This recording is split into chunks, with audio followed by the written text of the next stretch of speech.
இந்த உலகத்தில் ஒவ்வொரு மனுஷன் எதிர்பார்க்கறது இந்த ரெண்டு விஷயம்தான். ஒன்று பாராட்டு, இன்னொன்று அங்கீகாரம். தன்னோடு வாழக்கூடிய சக மனிதர்கள் தன்னை பாராட்டுறதையும் அங்கீகாரத்தையும் வச்சு தான் இன்னைக்கு தான் யாருங்கிறதையே மனுஷன் தீர்மானிக்கிறான். நம்மளுடைய மதிப்பும் அங்கீகாரமும் பிற மனுஷங்கள்ட்ட இருந்து ஒருபோதும் கிடைக்காது. மனுஷங்கள் இதற்கு நம்பி இருந்தால் கண்டிப்பாக இந்த உலக வாழ்க்கையில் ஒரு நாள் துவண்டு போயிடுவோம். இன்னைக்கு நம்மளை புகழக்கூடிய மனிதர்கள் நாளைக்கு நம்மளை புகழாமல் கூட போகலாம். இன்னைக்கு நம்மளை அங்கீகரிக்கக்கூடிய மனிதர்கள் நாளைக்கு நம்மளை தூக்கி எறியலாம். நம்மளை நேசிக்கக்கூடிய மனிதர்கள் நாளைக்கு முகம் திருப்பிட்டு கூட போயிடலாம். இந்த மனுஷனுக்கு புரியறதில்லை, நமக்கு கிடைக்கக்கூடிய புகழும் அங்கீகாரமும் நேசமும் நம்மளை யார் படைச்சானோ அவன்கிட்ட இருந்து மட்டும்தான் கிடைக்குங்கிறது. என்னைக்குமே உங்களோடு வாழக்கூடிய சக மனிதர்கள் நீங்க யாருங்கிறத தீர்மானிக்க கூடாது. உங்களை படைச்சவன் தான் தீர்மானிக்கணும் நீங்க யாருன்னு. மனுஷங்க உங்களோடு இருக்கிறதும் இல்லாம இருக்கிறதும், உங்களை புகழ்றதும் இகழ்றதும் விமர்சனம் செய்யறதும் அங்கீகரிக்கிறதும், நீங்க விரும்புறதை கொடுக்கறதும் கொடுக்காம இருக்கிறதும் நேசிக்கிறதும் மறுக்கிறதும், இது உங்களுடைய வாழ்க்கையை ஒருபோதும் தீர்மானிச்சிடாது. ஒன்று சொல்லவா, மக்கள் உங்களை பற்றி நினைக்கக்கூடிய விஷயத்திலேருந்து முதல்ல வெளியே வாங்க. மக்கள் உங்களை அங்கீகரிக்கிறதுக்கு முன்னாடி நீங்கள் உங்கள் இந்த உலக வாழ்க்கையில் உங்களை அங்கீகரிச்சுக்கோங்க. உங்கள்கிட்ட எல்லாமே இருக்குன்னு நினைங்க. படைச்சவன் எல்லாத்தையும் உங்களுக்கு கொடுத்துருக்கான். அழகு, திறமை, அன்பு, கண்ணியம், மதிப்பு, உயர்வு எல்லாமே சிலருக்கு மாறுபடலாம். ஆனால் ஒவ்வொருத்தருக்கும் ஏற்றவாறு அவன் சரியா எல்லாத்துக்கும் கொடுத்துருக்கான். உங்களை பற்றி மக்கள் சொல்கிறத வச்சு உங்களை முடிவு பண்ணிக்கிட்டே இருந்தீங்கன்னா இந்த உலக வாழ்க்கையில் தோத்துக்கிட்டே இருப்பீங்க. எல்லா மனுஷங்களையும் என்னைக்குமே திருப்திப்படுத்திட முடியாது, என்னைக்கும் திருப்திப்படுத்த முடியாது. ஒரு குதிரை கதை சொல்லவா இதை புரிய வைக்க. வாப்பாவும் பையனும் ஒரு குதிரையை வாங்கினாங்க.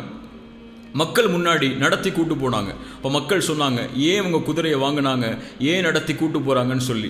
மறுநாள் வாப்பா ஏறி போனார், பையன் கீழே நடந்து போனான். மக்கள் சொன்னாங்க, சின்ன பையனை நடக்க விட்டுட்டு வாப்பா மேலே ஏறி போகிறாருன்னு சொல்லி. மறுநாள் பையன் மேலே ஏறினா வாப்பா கீழே நடந்து போனார். மக்கள் சொன்னாங்க, வாப்பாக்கு மரியாதை கொடுக்காம இந்த பையன் போகிறானேன்னு சொல்லி. மறுநாள் 2 பேர் அந்த குதிரை மேலே ஏறி போனாங்க. மக்கள் சொன்னாங்க, வாயில்லா ஜீவனுக்கு இவங்க இவ்வளோ சிரமம் கொடுக்குறாங்களேன்னு சொல்லி. மறுநாள் மக்களுடைய பேச்சை கேட்டு அந்த குதிரையை விற்றாங்க. மக்கள் சொன்னாங்க, ஏன் இவங்க குதிரையை வாங்கினாங்க, ஏன் இவங்க வித்தாங்கன்னு சொல்லி. இதுதான் உண்மையும் கூட. இதுதான் எல்லாருடைய வாழ்க்கையிலையும். எங்கேயாவது நீங்கள் போனீங்கன்னா ஃபோட்டோக்கு போஸ்ட் கொடுத்தீங்கன்னா, ஏன் ஃபோட்டோக்கெல்லாம் போஸ்ட் கொடுக்குறாருன்னு சொல்லுவாங்க, கொடுக்கலன்னா பிஹேவ் பண்ணுறாருன்னு சொல்லுவாங்க. தலப்பா கேட்டுனா அரபு ட்ரெஸ் போட்டா வேஷம் போடுறாருன்னு சொல்லுவாங்க. நார்மலாக மக்கள் போடுற மாதிரி ட்ரெஸ் பண்ணா ஏன் இப்படியெல்லாம் இவர் ட்ரெஸ் பண்ணுறாருன்னு சொல்லுவாங்க. இப்படியே மற்றவங்களுடைய கருத்துக்கும் பேச்சுக்கும் முக்கியத்துவம் கொடுத்துக்கிட்டே இருந்தீங்கன்னா கடைசி வரை உங்களை நீங்கள் மாற்றிக்கிட்டே தான் இருக்கணும். கொஞ்சம் கால பிறகு உங்களுடைய வாழ்க்கையை நீங்கள் திரும்பி பார்த்தீங்கன்னா உங்களுக்குன்னு அந்த வாழ்க்கையில் எதுவுமே இருக்காது. இன்னைக்கு சில மனிதர்களை பார்க்கலாம், என் பெற்றோர்கள் சரியாக வளர்க்கலை, எனக்கு யாருமே அன்பு காட்டலை, என் மனைவி என்னை நேசிக்கலை, என் நிறுவனத்தில் எனக்கு தகுதியான வேலை கொடுக்கலை, என்னுடைய பிள்ளைகள் என்னை மதிக்கலை, இப்படியே சொல்லக்கூடிய பலரை நம்மளை சுற்றி பார்க்குறோம். கண்ணியமாக சொல்கிறேன், இதெல்லாம் எதிர்பார்த்தீங்கன்னா அதெல்லாம் உங்களுக்கு தேவை இருக்குன்னு அர்த்தம். அந்த தேவைகள் நிறைவேறலைன்னா உங்களுடைய பாதையை அந்த எண்ணங்களே முடிவுக்கு கொண்டு வந்துடும். முதல்ல உங்களுடைய பாதையை தடுக்கக்கூடிய விஷயத்தை உங்கள்கிட்ட இருந்து தூக்கி எறிங்க. மனுஷங்க உங்களை புகழட்டும் இகழட்டும், ஏற்றுக்கொள்ளட்டும் நிராகரிக்கட்டும், அன்பு காட்டட்டும் மறுக்கட்டும், இதுவெல்லாம் உங்களுடைய வாழ்க்கையுடைய அங்கீகாரத்தை முடிவு செஞ்சிடாது. உங்களுடைய இறைவன் தான் உங்களுடைய வாழ்க்கையுடைய அங்கீகாரத்தை முடிவு செய்யணும். உங்களுடைய பாதையை நீங்கள் முடிவு செய்யுங்க. தனியாக தான் வந்தோம் இந்த உலகத்துக்கு, தனியாக தான் போகவும் போகிறோம். நாளைக்கு தனியாக தான் நம்மளை படைச்சவனும் நம்மளை விசாரிக்க போகிறான்.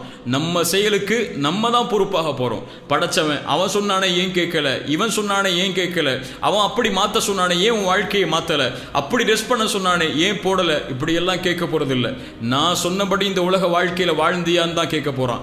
இந்த கேள்விக்கு தான் நம்ம தயாராகணுமே தவிர மற்றவங்க நம்மளை பார்த்து கேட்கக்கூடிய கேள்விக்கும் விமர்சனத்துக்கும் இல்லை. உங்களை படைச்சவனுடைய அங்கீகாரத்தை எதிர்பார்த்து வாழுங்க. அது போதும். அவன் அங்கீகரிச்சா போதும், உலகமே உங்களை அங்கீகரிக்கும். அவன் உங்களை அங்கீகரிக்கலனா யாருடைய அங்கீகாரம் இந்த உலகத்தில் கிடைச்சாலும் அதுக்கு பலன் இல்லை. அவன் உங்களை அங்கீகரிக்கிறதும் சாதாரண விஷயம் இல்லை. அவனுக்கு கட்டுப்பட்டா, அவனுக்கு பயந்து வாழ்ந்தா மட்டும்தான் அவன் அவர்களை அங்கீகரிப்பான்.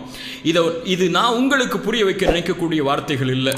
நான் எனக்கே என் உள்ளத்துக்கு புரிய வைக்க முயற்சிக்கும் வார்த்தைகள் தான்.